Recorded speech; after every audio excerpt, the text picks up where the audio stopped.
लटी लेकिन तो ये बीमार उठा के हर दिन इंतजार उठा गाना न शायरी न तो किली डलन असगर जाम मेंगलना और गाना फरमाइश करने किली डलन मुनीर मेंगल कुतल मेंगल आकिल जान इरशाद फराज डॉक्टर फकीर मोहम्मद लाला रियाज जान अयूब जान और बंजा फरमाइश हबीब जान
लेकिन तो ये बीमार उठा के हर दिन इंतजार उठा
मालूम रे उस्तान दरे ख्यालान दरे से बादाम खनीयत पेशा अंत ख्यालट लेकिन तो ये बीमार उठा के हर दिन इंतजार उठा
नशारटी बादाम खनी उठे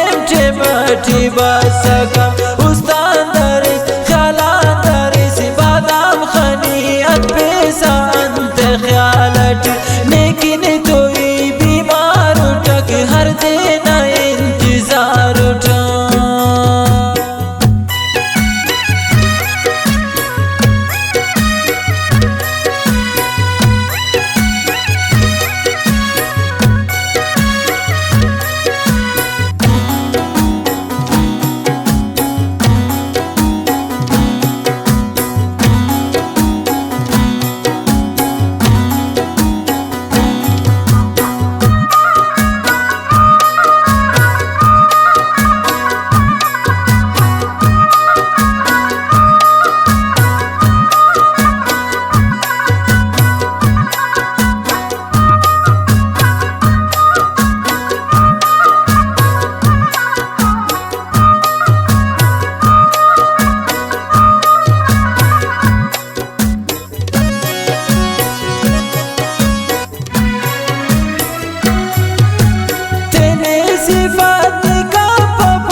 چایگک بین شرین